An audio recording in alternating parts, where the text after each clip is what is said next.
Hi there, Sean Howard here from Mortgage Architects. So you're selling your home and you're purchasing another one that you're moving into.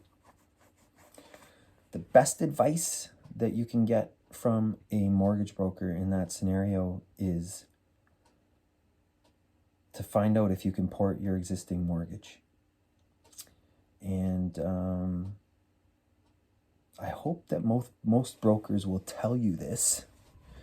And the reason why they may not tell you this is because they don't get paid. The only way that a mortgage broker can get paid is if they introduce new money, as what we call it, to the existing lender, or switching lenders, which is also new money. It's considered as new money. Okay. The reason why it's best to see if it's possible to port your existing mortgage over to the new home when you're buying a new home is mainly because you don't want to pay a penalty unnecessarily. Okay, so if you have a 5-year term on your mortgage on your existing home that you're selling, and you're only 2 years in, you got 3 years left.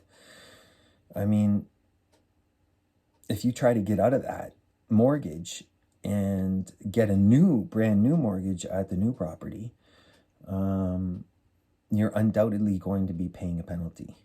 Okay. The amount of the penalty varies depending on where the interest rates have gone since you signed up originally. If they've gone up, it actually works in your favor if you're in a fixed. If they've gone down, it works against you. If you're in a variable rate mortgage, the good news is that generally you only need to pay 3 months of interest regardless of how far into the term you are. Okay, so if there's any doubt about how long you're going to keep the mortgage, it's usually recommended that you go into a variable rate mortgage. But definitely, if you're selling your place and you're moving into another one, the first thing that you should investigate is whether or not your bank will allow you to port the mortgage.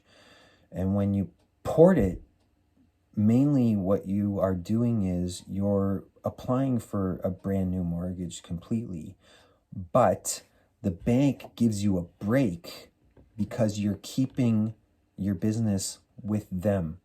Okay. You may be increasing your mortgage. You may need more of a mortgage than you have right now.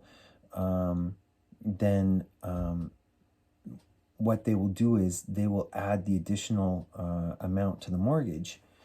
And you'll either keep it in 2 parts or they'll blend it together. But the whole purpose of this is to stick with your original lender that you signed the contract with for 5 years and let it play out, and thereby avoid any penalty. We can actually still help you depending on the bank, because some banks will work with mortgage brokers and some banks won't. We can still help you, and we can always help you negotiate, and we'll always give you the best advice. It's not about us, trying to sway you one way or the other to get paid, because that is not our objective. Our objective is to give you the best advice for you and your family, just as we would to ourselves or our family or friends.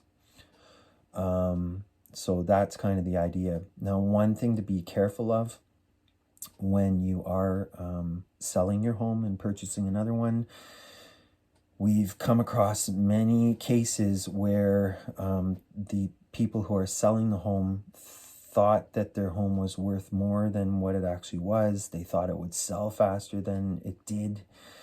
And in some cases, it sits on the market and it starts to encroach on the purchase of the new home. So always, we recommend that you protect yourselves by putting in a clause when you're purchasing the new home in the offer put in a clause that says that it is conditional on the sale of your home, so that you're not stuck carrying two properties at the same time. And if you can't afford that, now we have to get creative, and we might have to involve a private lender and so on. And now you're under the gun because you need to sell, and now you've lost your position of leverage. Sometimes what we'll do in those cases, and it's actually worked out well, is if the clients are interested, you may consider turning your existing property into a rental until the market turns around or something like that. Okay, so then there are ways of getting around it, but always protect yourself. We always preach putting in, when you put in an offer, put in a condition on finance. And if you're selling your home, conditional on the sale of your home. That's the best way to protect yourselves. If putting in those conditions is going to jeopardize the purchase of your home, you can talk to us, but we're pretty much going to stick to our guns and say this is the best way to do it. You don't want to leave yourself vulnerable, but we can definitely help you to have a plan B and to mitigate your risk as much as possible.